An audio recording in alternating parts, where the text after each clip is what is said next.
আর একটা গুরুত্বপূর্ণ প্রশ্ন একজন আমাকে জিজ্ঞাসা করেছেন, আপনি আধ্যাত্মিকতা বলতে কি বোঝেন? এখন দেখুন, আমি তো কোনো ধর্মগুরু নই।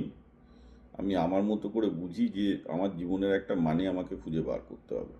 প্রতিটা ক্ষেত্রে জীবনের একটা বড় প্রবলেম হয়, কারণ মানুষ তার জীবনের মানে খুঁজে বার করতে ব্যর্থ হয়। এটা আমি চাই যে একটা ছেলে যেন তার মানে 13-14 বছর বয়স থেকে যেন তার জীবনের মানেটা খোঁজা শুরু করে, নাহলে মুশকিল আছে, নাহলে ইউল বি ফ্লোটিং, সে ডিপ্রেশনে ভুগবে। আজকে আমি যে এই এত ভীষণ কঠিন পরিস্থিতির মধ্যে অনেকবার পড়েও কখনো ডিপ্রেশনে এখনো পর্যন্ত করিনি, হয়তো ভবিষ্যতে হতে পারে, আই ডোন্ট নো।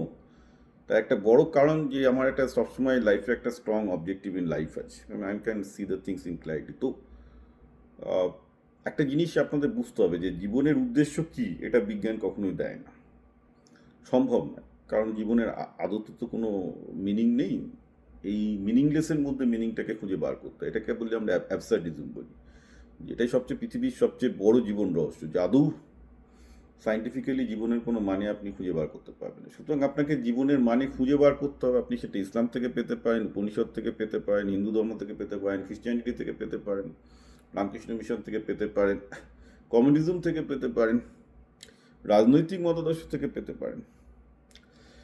এগুলো প্রত্যেকটা আমার কাছে একটা আধ্যাত্মিকতার পার্ট। তার কারণটা হচ্ছে কি, আলটিমেটলি ওই যদি মিনিং অফ দ্য লাইফটা যদি না বার করতে পারি, আমি কালকে কী করবো, কেন করবো, এটার তো আমি কোনো উত্তর পাচ্ছি না। আর দ্বিতীয়ত, আমি কি, এই প্রশ্নগুলো তো উত্তর দেওয়া দরকার। অর্থাৎ একদিকে যেমন আমি কে সেটাকে নিজেকে জানার একটা ব্যাপার আছে, তবে সেটা আমি বলবো না যে সবসময় আধ্যাত্মিকতা দিয়ে বুঝতে হবে। সেটা মনস্তত্ত্ব দিয়েও অনেক কিছু আপনি এক্সপ্লেন করতে পারবেন, ডিফাইন লেয়ার্স অফ আই। ধর্ম একটু অন্য ইন্টারপ্রিটেশন দেয়, বাট স্টিল দ্যাট পয়েন্ট, মানে spiritualism is not absolutely needed. অনেক সময় আমরা মনোবিজ্ঞানের সাহায্যে আমরা এগোতে পারি অনেকটা, হয়তো আমার সাথে অনেকে ব্যাপারে এগ্রি করবে না, কিন্তু যেটা অ্যাবসলিউটলি কোনো বিজ্ঞান পারবে না আপনাকে দিতে, সেটা হচ্ছে finding a meaning of life.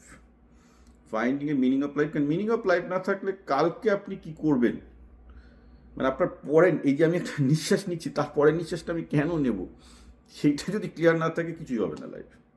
এই আমি ভিডিও করছি, কেন করছি, আমার একটা মিনিং অফ লাইফ আমি এর থেকে খুঁজে পাচ্ছি বলেই করছি।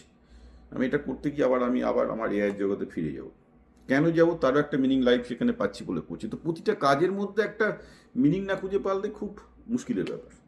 অ্যান্ড একটা ছাত্র যত তার পড়াশোনার মধ্যে মিনিং অফ লাইফটা খুঁজে পাবে, সে কিন্তু তত বেটার পারফর্ম করবে। And that is the value of the spiritualism in the life. যে আধ্যাত্মিকতা, সেটাই কিন্তু ভ্যালু।